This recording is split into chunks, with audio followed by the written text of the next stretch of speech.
decía que lo más escandaloso de la educación en este momento, y si no lo remediamos, de la educación futura, es que la educación se está poniendo descaradamente en manos del mercado, de los mercados, de esta cosa tan famosa que se menciona últimamente.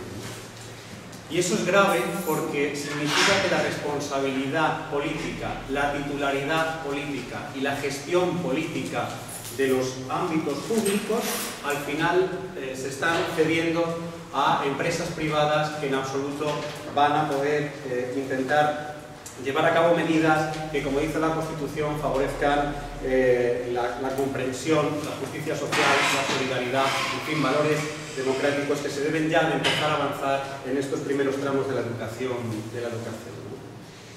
Porque privatizar significa delegar las responsabilidades públicas a entes privados, y eso es tremendamente grave. Como decía Ramón, en el documento lo ponemos con datos objetivos, datos de análisis del INE y de las consejerías de educación y del Ministerio de Educación. Se está trasladando el dinero público a las entidades privadas para que éstas obtengan beneficios, y luego lo vamos a poder demostrar con datos. Los mayores beneficios, los beneficios que se están obteniendo la privada, y fundamentalmente dentro de la privada, la religiosa, porque en Salamanca el 85% de los centros educativos concertados son religiosos, los beneficios que están obteniendo proceden de dineros públicos, de recursos públicos, es decir, esto no entra dentro del juego del mercado.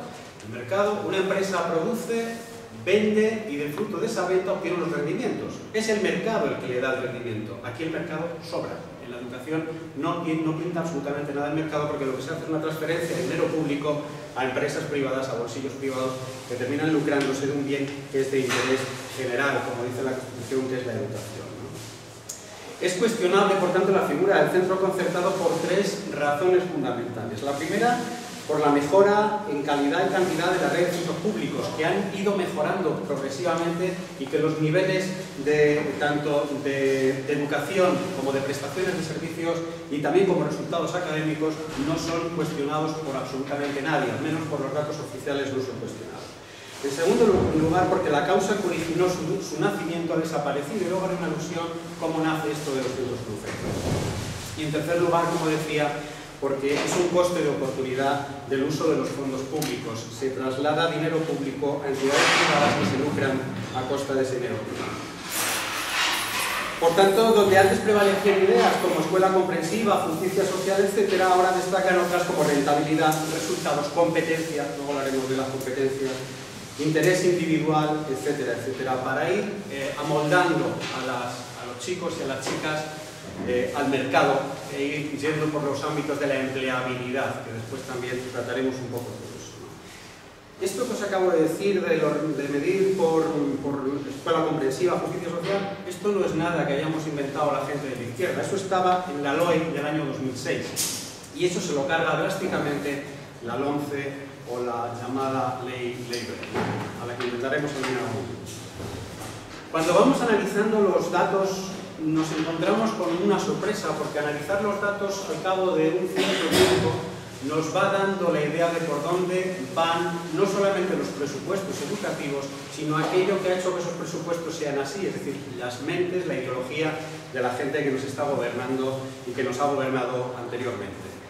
Prevalecer, dar prioridad a los centros privados frente a los centros públicos, no solamente en escolarización, que luego lo veremos, sino también, como decía Ramón y como comentábamos, en el trasvase de este dinero que va siendo cada vez más el dinero público dedicado a la educación, girado, entregado a las empresas privadas.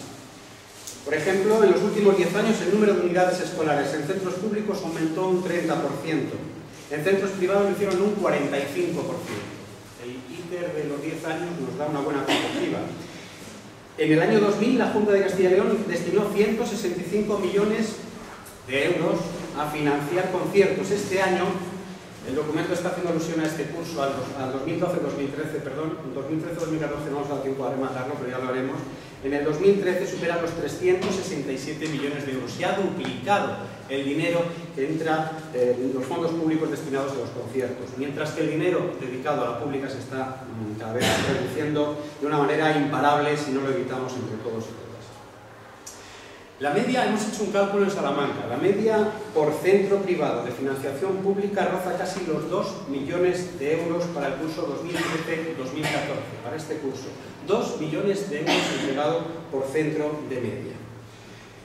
En educación infantil ya es escandaloso, porque tanto el gobierno actual como el año anterior no han querido nunca llevar a cabo una medida que se ha planteado desde la izquierda siempre, que es que el ciclo de 0 a 3 años entre dentro de la educación, o sea, forme parte del sistema educativo. Con lo cual, eso lo que ha hecho es que ya no se crean prácticamente centros públicos de educación infantil, el primer ciclo de educación infantil de 0 a 3 años, y ya las que nacen de origen privatizadas o privadas. Con lo cual, esto es realmente serio. Pero hay 5 supuestos que se están dando en este proceso privatizador, y son 5 supuestos que, como decía Ramón, apuntaba alguno de ellos, parece como que no tuvieran importancia, que incluso esto es para el beneficio de todos. Sin embargo, por debajo de todo eso, a la hora de ponernos a analizar, vamos a ver cómo los tentáculos de la privatización son finos, son suaves, no se notan, pero a la larga son gravísimos para la ciudadanía. 1. La libertad de elección de centro, esto que nos han vendido tantísimo durante sobre todo los últimos tiempos. Claro, libertad de elección de centro significa que yo puedo elegir el centro que a mí me dé la gana y por tanto tengo una mayor dosis de libertad de elegir mi centro. Sin embargo, lo que las estadísticas, lo que los datos demuestran es que esto trae consigo un aumento de los colegios elegibles, pero no accesibles para todas las familias. Y luego entraremos un poco a definir un poquito más.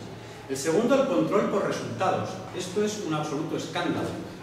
La LOMCE pretende valorar las escuelas por su excelencia académica, incluso ya introducen este concepto de excelencia académica, lo que las convertirá en instrumentos clave para la reproducción de relaciones laborales de producción. Hay una persona, Foucault, que supongo que le conocéis, que dice: cuando un grupo social se apodera de los mecanismos que regulan las relaciones en la sociedad, está ejerciendo un poder sobre los dominados. Establecer un criterio de competitividad entre los centros, esa no es la idea de la Constitución ni, por supuesto, del sentido común. ¿Por qué ocurre esto? Bueno, pues porque esto va a permitir que los centros privados busquen aquellos alumnos que les permitan mantener un nivel académico elevado y, por tanto, sobrepasar el nivel académico a la escuela pública. Y la escuela pública corre el riesgo, y en algunos casos, como veremos más adelante cuando hablemos de las zonas rurales, corre el riesgo de quedarse como subsidiaria de lo privado. El tercer punto, los recortes, quizá lo que más podamos conocer. Menos profesores. En España, durante el curso 2011-2012, ha habido menos profesores, 2.982 menos, y más en la privada, 2.194 más. Más alumnos, también en la pública. Este curso, con 3.262 alumnos más en Castilla y León, puede haber más de 1.000 profesores en paro. Más alumnos, menos profesores. Menos financiación, como hemos visto, y una agresión hacia la educación en medio rural, que al final trataremos en los negociados. Y luego, una nueva gestión pública de los centros. Autonomía financiera. ¿Qué significa esto? Los centros se financian por los presupuestos generales del Estado, por los presupuestos de la comunidad autónoma y en algunos casos por el pequeñito presupuesto de la administración local, de los ayuntamientos o de las diputaciones. Al reducirse sus presupuestos vamos a acabar, como ya ocurre en algunos centros en este país y en muchísimos centros, sobre todo universitarios y también de la escuela norteamericana y de algunos otros países, en los que los libros de texto estarán siendo promocionados por empresas privadas, donde al final tendremos que ir a un servicio y nos encontraremos con un anuncio de la Coca-Cola, porque es la Coca-Cola la que financia a nuestro centro público. Eso significa, eso puede tener que ver mucho con el recorte en la escuela pública, con el recorte presupuestario. Esa nueva gestión pública de los centros también tiene que ver con la especialización en los centros. Una oferta, como decíamos, competitiva y diferenciada. Y luego viene la programación de competencia. La educación se pondría definitivamente al servicio de la empleabilidad. Voy a crear mano de obra tranquila, sumisa, que no de guerra, para que el empresario termine contento. En vez de hablar de una educación pública que genere personas críticas, personas que valoren lo que está pasando, que tengan capacidad de analizarlo y tengan capacidad de buscar alternativas. Es decir, un modelo educativo que se adecue a un mercado laboral precario, insuficiente en derechos y muy corto en ventajas para los trabajadores, etc., ¿no? Bien, eso en cuanto a este punto, no me quiero extender mucho. Hemos hecho un análisis de los presupuestos de la Junta de Castilla y León en materia educativa de los presupuestos de este año, el 2013, y los hemos comparado, por eso del análisis, de la perspectiva, con otros presupuestos de otros años, y vamos a ver las diferencias que no son nada favorables que nos ha generado ese ingreso. Bueno, ese estudio. En primer lugar, resulta que Castilla y León tiene el cuarto presupuesto más bajo en educación de toda España. El cuarto. Supone un 3,3% del PIB. En 2012 el presupuesto educativo se redujo en un 12%, mientras la inversión en la escuela concertada se incrementó. Y cuando vemos los datos, hay una cosa que casi nadie menciona, pero que es muy interesante: se gastó más de lo presupuestado en los dineros que se destinaban a la escuela privada, y en los dineros que se destinaban a la escuela pública no se llegó a gastar lo que se había presupuestado. ¿Cómo se interpreta? Porque presupuestariamente no se puede ver. ¿Cómo se interpreta? Pues que ha habido evidentemente un traslado de dinero descarado en las partidas presupuestarias de un concepto a otro, de la pública a la privada. Los recortes, como todas y todos sabéis, pues van a afectar fundamentalmente al empleo docente, 1000 puestos de trabajo menos, las subvenciones a familias vía becas y ayudas al estudio, y dejarán bajo mínimo los gastos de funcionamiento y de gastos de inversión o de mantenimiento de los edificios públicos, de los colegios públicos. Bueno, este año 2013 hemos retrocedido en cuantía presupuestaria para educación infantil y primaria a niveles de 2006. Tenemos el presupuesto en Castilla y León de educación infantil y primaria a niveles del 2006. Hemos retrocedido 7 años. Los gastos de personal es el más bajo desde el año 2008. Los destinados a inversiones nos remontan al año 1999. Las transferencias a entidades locales, ayuntamientos y diputaciones ya son ridículos. En 2012 se liquidó menos de la mitad de lo que había presupuestado, gastándose 3 millones de euros tan solo para este año 2013 1 millón de euros para gastos corrientes a financiar a las entidades locales. En cuanto a la escuela pública y la escuela privada, el 73% del alumnado se escolariza en colegios públicos, más un 73% de los alumnos van a públicos, el resto van a privados o a concertados. En cuanto a la elección de centro escolar por parte de familias, aquí nos hemos encontrado con un dato muy curioso, ¿no? Hay muchas familias que muestran su predilección por los colegios concertados o los colegios privados. Y después de una encuesta que hemos leído, no os podéis imaginar cuál es la razón por la que optan por un colegio concertado. ¿Podéis hacer una idea? ¿Cuál creéis vosotros que puede ser la razón fundamental? ¿Por qué optan por un colegio concertado? Que haya uno público en las proximidades. Que no haya un colegio público cerca. No, porque eso no es verdad. Bueno, pues es muy curioso. No optan por eso porque es una variable para ellos fundamental las características socioeconómicas de los compañeritos de clase de sus hijos. Quieren juntarse con la clase alta o la clase media y quieren parecerse a él. Esa es la razón fundamental de una estadística que me he encontrado muy reciente, después de barajar varias variables, y la mayoría dicen que es porque sus hijos se pueden promocionar mucho más si están rodeados de personas que tienen un nivel cultural, intelectual y económico presuntamente más alto. Es decir, no hay ninguna razón objetiva. Ahora vamos a ver las razones objetivas para optar por la pública y no por la concertada. Aun cuando la concertada muestra condiciones objetivas más desfavorables a la educación pública, hay más alumnos por aula, a los profesores les tocan, por tanto, trabajar bastante más. Es un profesorado que, sin desmerecer, pero no ha sido elegido con las pruebas de igualdad, mérito y capacidad de la pública. Ya sabéis cómo se eligen los profesores en la privada. En fin, hay en algunos casos hasta más recursos.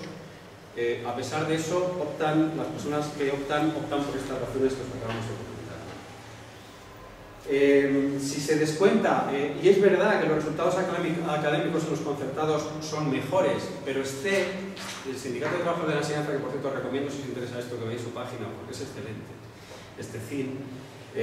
dice con toda la razón que no se cuentan en este resultado, en los resultados académicos mejores, hay que descontar el efecto socioeconómico de la gente que trabaja ahí, de los padres, de las madres con esos recursos, porque tienen más disponibilidad y más formación para complementar aquello que no le dan en el colegio privado concertado.